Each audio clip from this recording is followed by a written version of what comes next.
नमस्कार साथियों, आपको हमारे चैनल पर यानी अपने चैनल पर हार्दिक स्वागत है। और मैं आज अपने थर्ड ग्रेड के परीक्षा जो एग्ज़ाम 2023 में होने वाला है उस पर कुछ बात यानी टॉपिक लेकर आया हूँ। पॉइंट है जो आपको क्लियर करूँगा, क्योंकि आज नया बोर्ड लगाया है। तो मैंने आपको पहले ही अवगत करवा दिया था कि नया बोर्ड लगाएंगे, बोर्ड लगाने के बाद हम धीरे धीरे आगे स्टेप वाइज स्टेप चलते रहेंगे। साथियों, मैं कुछ आज तो पॉइंट बताऊंगा आपको, लेकिन आप इस चैनल को सब्सक्राइब कर लेना।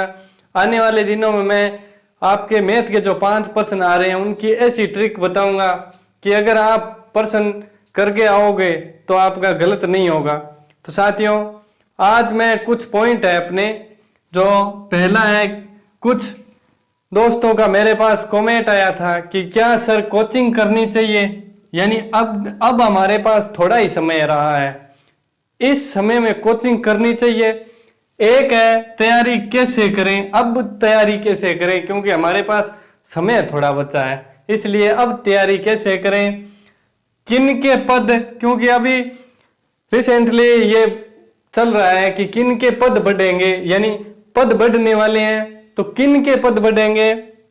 अब अंतिम दिनों में क्या करें कि हमारी अच्छी रैंक आए। यानी दोस्तों, सिलेक्शन लेना अलग बात है, रैंक लेना अलग बात है, क्योंकि अभी हमारे पास तो एक ही उद्देश्य है कि हमारा कैसे भी करके सिलेक्शन हो जाए। लेकिन साथियों, जब आपका सिलेक्शन हो जाएगा और आपकी रैंक कम आने की वजह से आपको अलग दूर जिला मिलेगा, तब आपको एहसास होगा कि हमें सिलेक्शन ही नहीं लेना था, रैंक लेनी थी ताकि हमारे घर के नज़दीक हमारी पोस्टिंग हो जाए। तो साथियों, सिलेक्शन ही नहीं लेना है, हमें रैंक लेनी है, एक टॉप रैंक में आए ताकि हमारा नज़दीक ही पोस्टिंग हो जाए। तो मैं आज बात करूंगा आपके सामने, कोचिंग करनी चाहिए। देखो साथियों, अगर हमारे पास लंबा समय हो तो कोचिंग करनी चाहिए, क्योंकि अब हमारे पास टाइम नहीं बचा है, समय की हमारे पास कमी है। समय की कमी की वजह से अब हम कोचिंग नहीं कर सकते। तो साथियों, अब कोचिंग नहीं कर सकते तो अब क्या करें। तो साथियों, मैं आपको बता दूं कि संस्कृत मेरा बैकग्राउंड नहीं रहा था, क्योंकि 2000 जब छठी में लेकर 10वीं तक 5 साल संस्कृत पढ़ी थी, उसके बाद में कभी संस्कृत नहीं पढ़ी। लेकिन मेरे सामने आपके जैसा ही संशय बना रहता था कि क्या करें, तो मैंने संस्कृत के अंदर ज्यादा से ज्यादा टेस्ट दिए थे, ज्यादा से ज्यादा टेस्ट दिए थे, ज्यादा से ज्यादा, और मेरे 30 में से 27 नंबर बने थे। तो साथियों, अब हमारे पास एक तो आ गया कि कोचिंग तो अब नहीं कर सकते। हाँ, हम गाइडेशन के लिए कुछ टॉपिक कर सकते हैं, लेकिन पूरी कोचिंग हम नहीं होने वाली।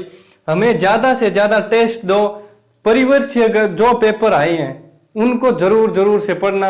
मैं आपको कुछ किताबें बताऊंगा आगे के वीडियो में जो परिवर्ष के लिए बहुत ही बेस्ट रहेगी। तो एक तो ये कोचिंग करनी चाहिए क्या, अब नहीं करनी, अब टाइम नहीं बचा। तैयारी कैसे करें, तो तैयारी साथियों, कुछ साथी ऐसे हैं जिनकी अच्छी तैयारी है, मेरे को पता है, क्योंकि वो 90-10 का रेशियो रहता है, 10% बच्चे तैयारी करते हैं। आप ऐसे मत मान लेना कि जितने बच्चे फॉर्म भरा रखा है उतने तैयारी करेंगे, नहीं करेंगे, कभी नहीं करेंगे उतने। आपको सिर्फ 10% बंदे ऐसे हैं जो सीरियस रूप से तैयारी करते हैं, अन्य बच्चे नहीं करते हैं तैयारी। तो साथियों, तैयारी कैसे करें, तैयारी आप अपने नोट्सों को बार बार चाट जाएं, सीधी सी बात बताता हूं, उनको चाट जाएं। यानी मेरा तो यही मानना है कि अगर आप पहला पेज पढ़ो तो आगे वाला पेज आपको पता होना चाहिए कि आगे वाले पेज में क्या लिखा है, इतना क्लियरली याद कर लो, उसे बार बार याद करो ताकि आपको एकदम क्लियरली याद हो जाए। उसके बाद में किन के पद बढ़ेंगे, तो साथियों, बीएड वाले भाई जो अपने साथी हैं उनके पिछली भर्ती में जो रद्द कर दी थी, हमारे साथ वाली भर्ती थी, तो वो तो उनकी रद्द कर दी थी, लेकिन ऐसा नहीं करना चाहिए।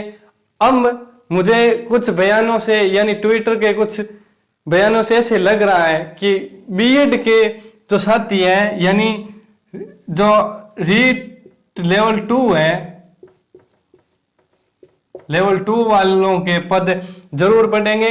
एसटीसी वालों के तो बहुत है पद, लेवल 2 वालों के पद जरूर बढ़ेंगे।